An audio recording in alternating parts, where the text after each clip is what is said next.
Hello, and good morning to everyone.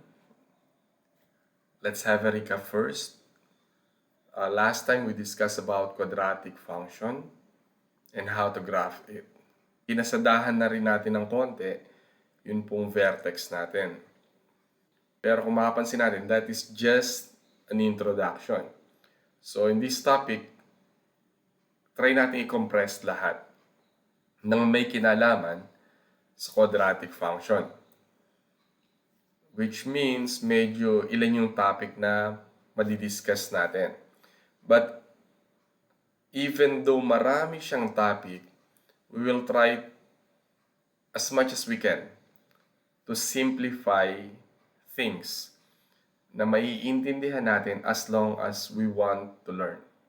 Okay? So, bago tayo magsimula, I want to make it clear, pinasimple na po natin ito. All I'm asking is for you to listen carefully and try to digest the information na kasama po dito sa ating topic for today. And with that, let's move. Okay? So, simulan natin ito dito sa atin pong quadratic function. So again, the last time that we have our discussion, ito yung isang halimbawa natin ng quadratic function. The mountain, it forms a parabola if we will just imagine things like this. And then, na-discuss na rin natin yung vertex. Because the main topic that we have last time is how to transform the standard form to vertex form. In this case, meron pa rin po tayong goal, syempre. Pero ito yung gagawin natin ngayon. How to determine the opening of its graph. Kung ito yung ating parabola, yung mountain, yung buka, yung opening, will be facing downwards. Kung ito naman yung gagamitin natin, ayun, this is also a parabola. But if you notice, the opening of the parabola opens upward. Aalamin natin kung kailan yon. We have to indicate its domain. Ano ba yung domain na tinatawag? Madalas kasi naririnig lang ito sa mga anime, that's my domain, sa mga games, no? Dito sa math, iba yung definition natin ng domain. We also have the range, kaya mapansin yung mountain range. Diba? We have to know the x and y intercept. And also we have here now the axis of symmetry. Dun pa lang sa mga salitang yon, minsan ma-overwhelm na tayo, parang ang dami kagad. But as I have told you kanina, as much as possible, hanggat kaya, we try to simplify things, even the explanation. Okay? So again, let's move on with our aim for today. At the end of this lesson, you should be able to, number one, kagaya dun sa how to, determine the opening of the graph of quadratic function. Kailan nagiging opening downwards, kailan siya nag-o-open upwards. We have to know that after this lesson. And identify the domain of the quadratic function. As I have mentioned before, what do you mean by domain? Sa math. Okay? Kung napag-usapan yung domain, we have to know also the range. Indicate lang natin ano ba yung range niyan.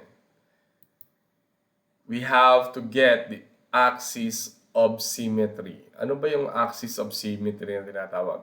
Basically, ano ba itong symmetry na to? And solve for the x and y intercept.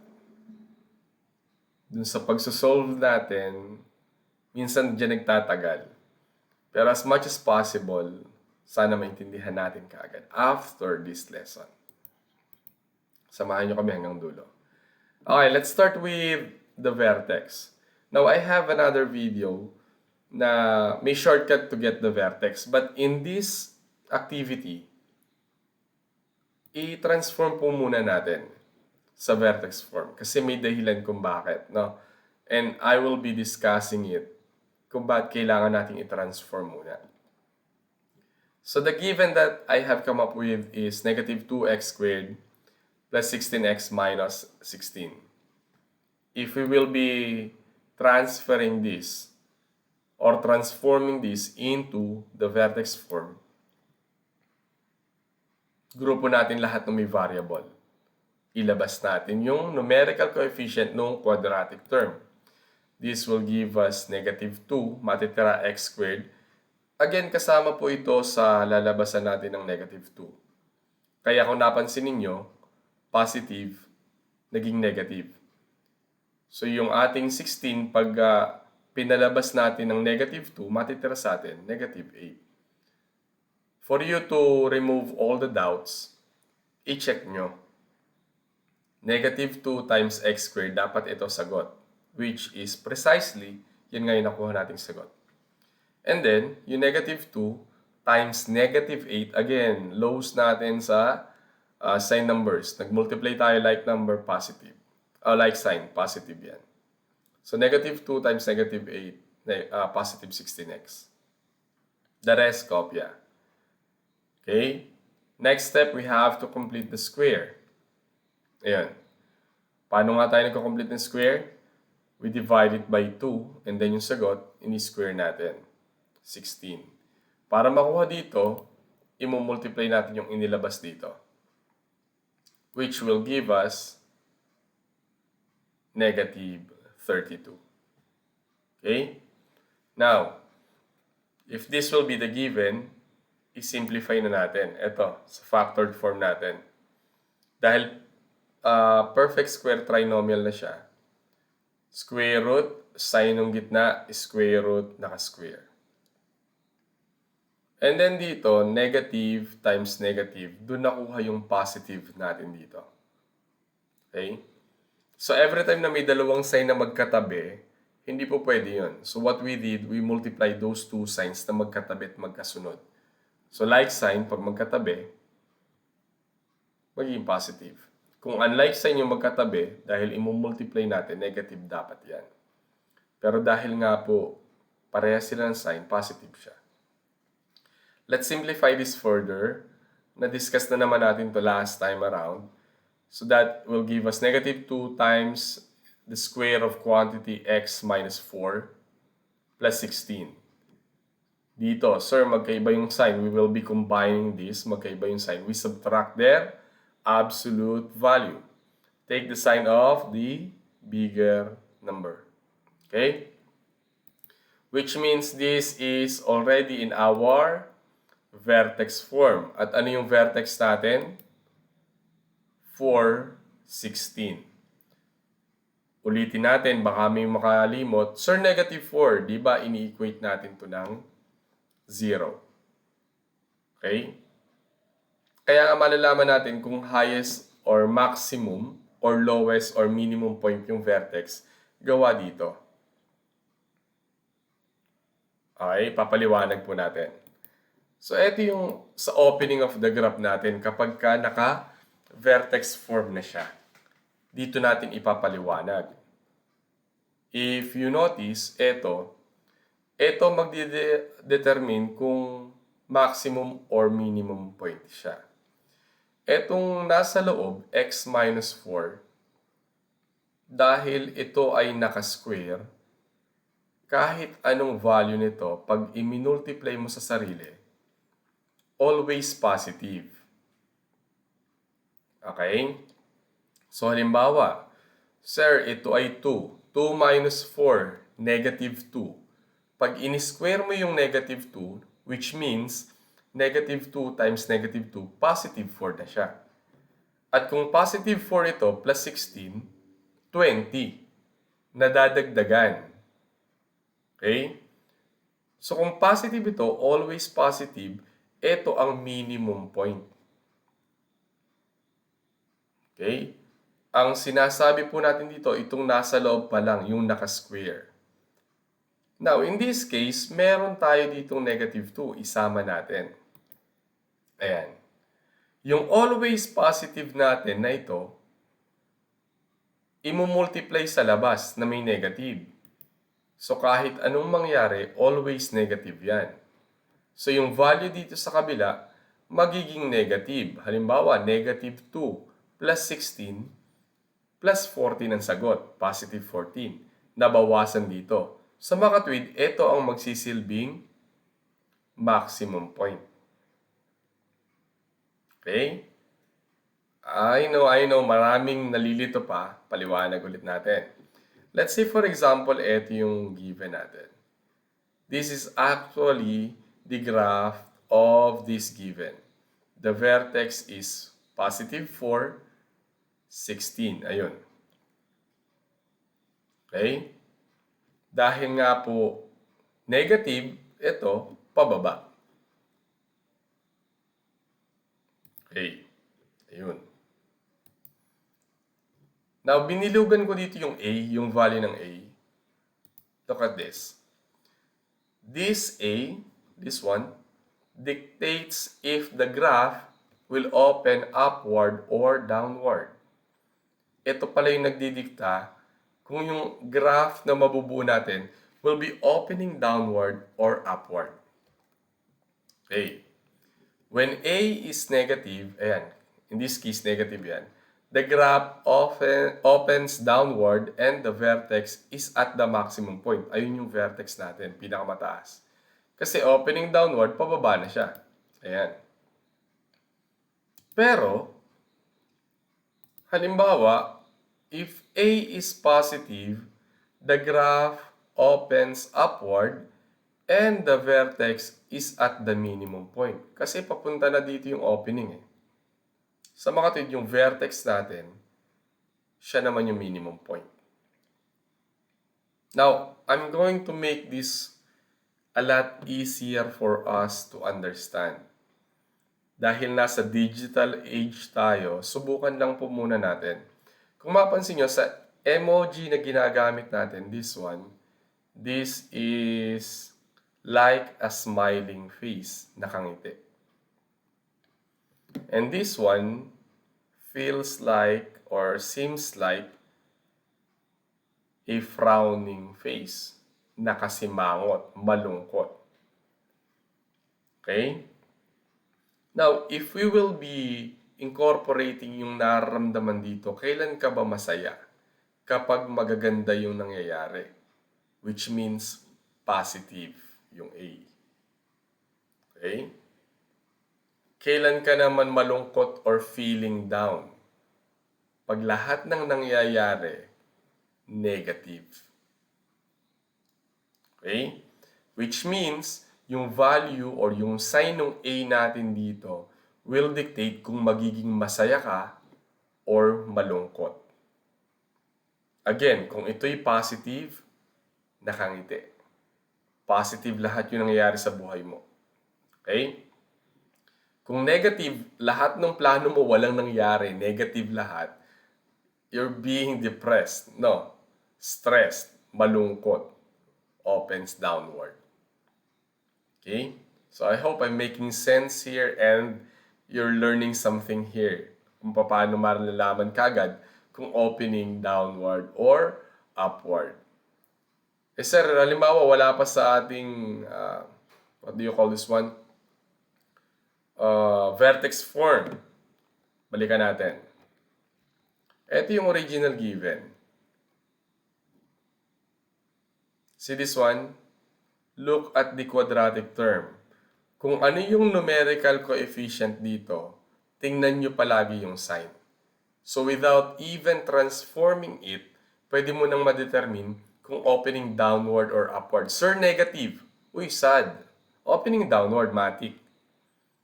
Sir, kung positive yan, nakasmile, opening upward. So I'm going to make it clear, pagka sad, the vertex is said to be at its maximum point. Pagka happy, nasa baba yung vertex, it is in the minimum point po natin. Okay? Okay, let's continue with our discussion. Kanina nabanggit ko, what is a domain? Maaari, yung ibang medyo techy ng konti, ginagamit din yan sa web hosting, the domain. Pero sa math, it is the complete set of all positive values of independent variable. If you can still recall, yung f of x natin, which is y, yun yung dependent. Ang independent sa atin yung x. So pag tinutukoy sa ating domain dito, ano yung domain? We are looking for the value of the independent variable, which is x. Ang sabi, complete set. So hindi lang isa, marami. Dahil complete yan, lahat.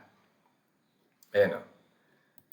Which means the domain in the quadratic function, napansin nyo ba, ang opening lang natin, pababa or pataas.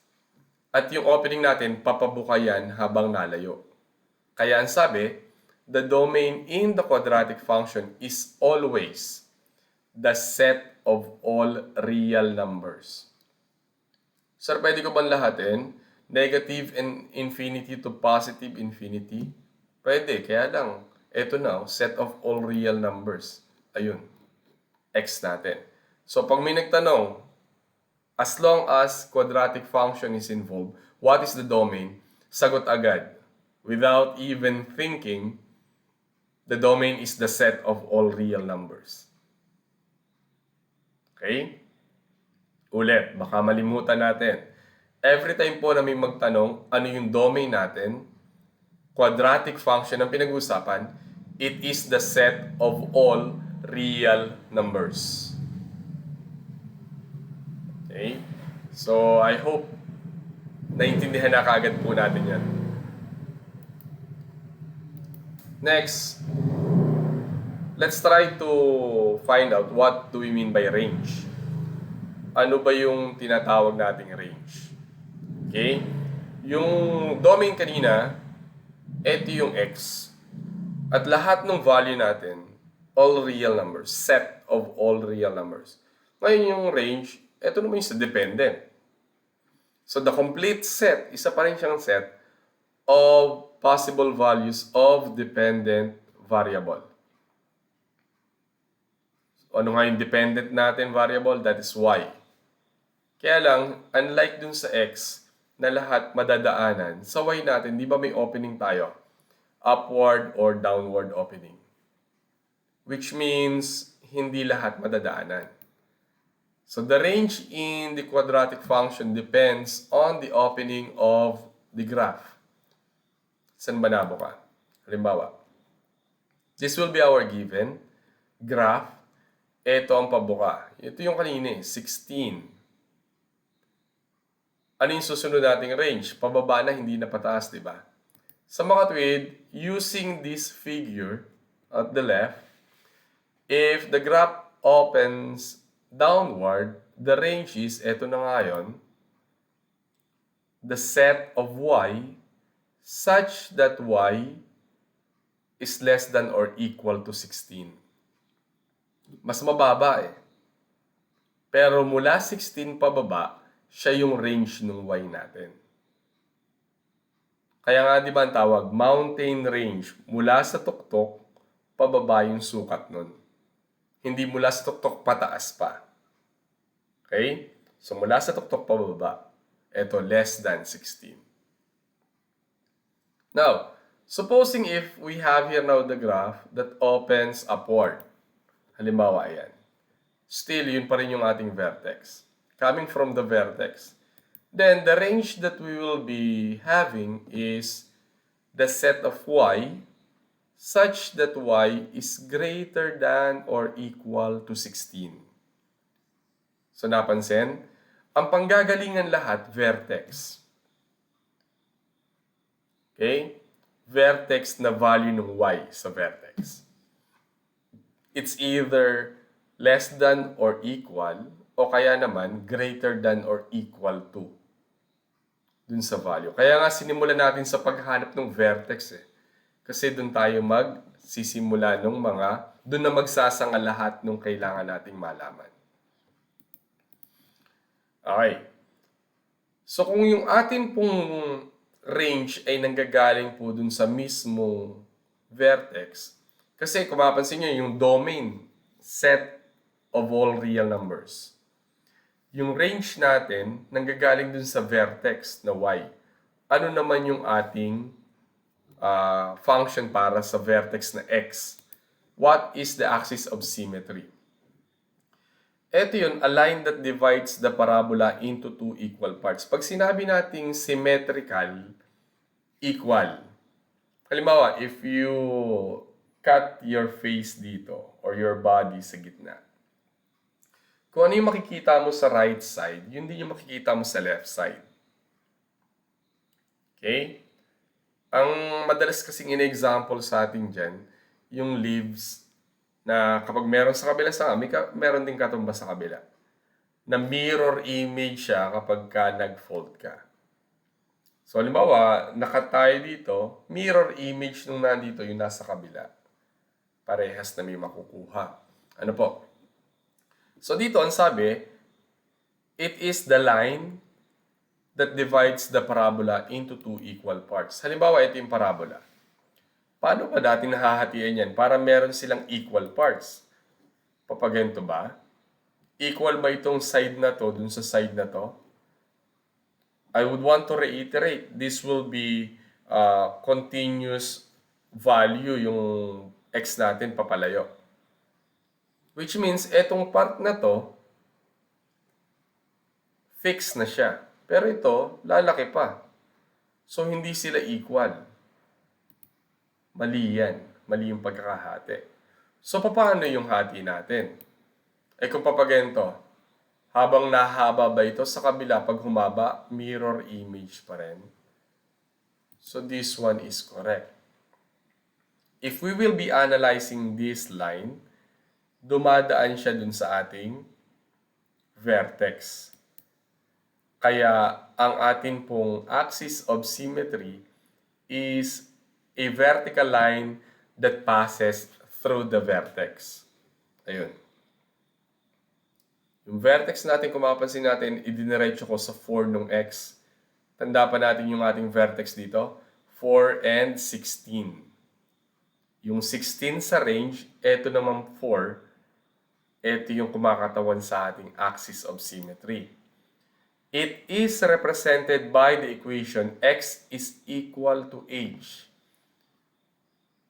So, yung atin po kanina sa range, tinitingnan natin dun sa value ng k na depende sa vertex. Depende sa opening kung greater than or equal to o kaya naman less than or equal to.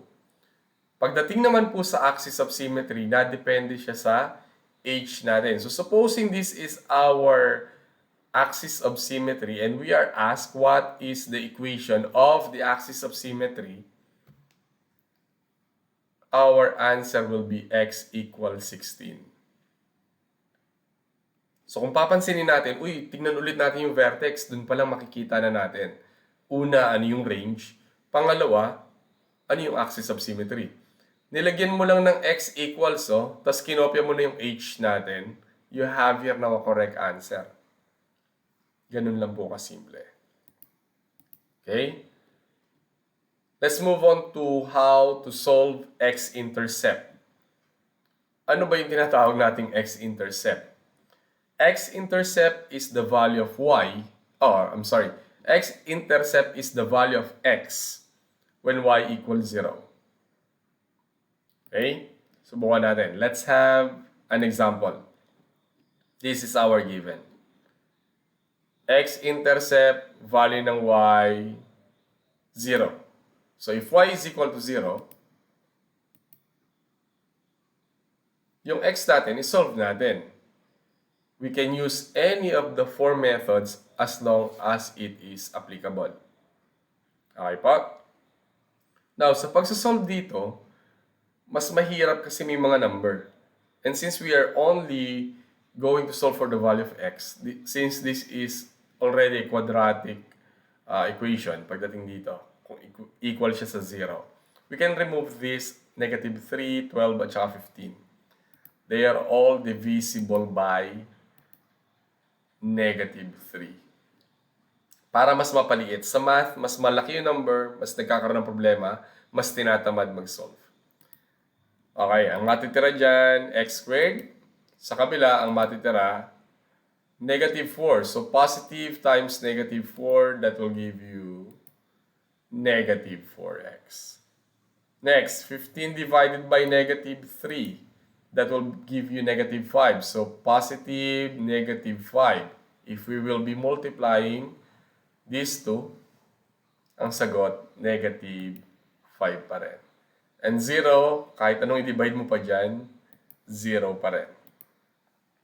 Which means, eto na. Solve natin any of the four methods.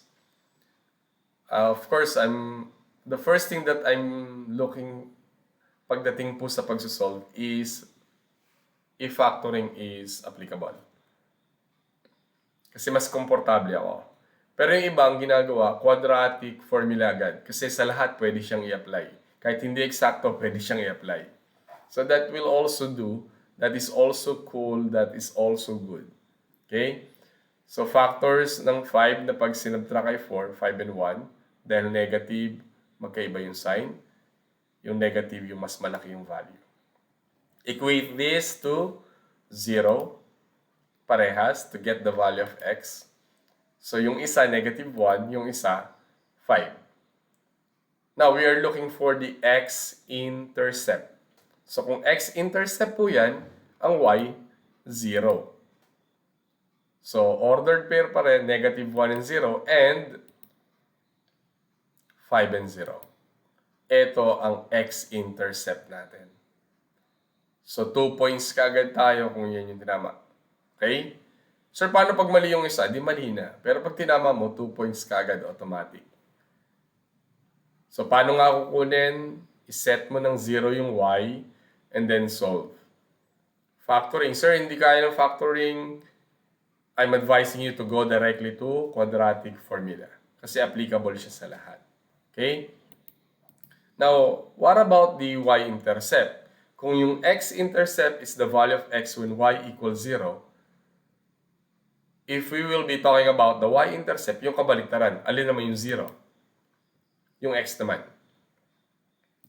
So, using the same given, kung 0 yung x, sabi if x equals 0, oops, any number multiplied by 0 is equal to 0, meron pang may x dito, so mapapalitan din yan ng 0.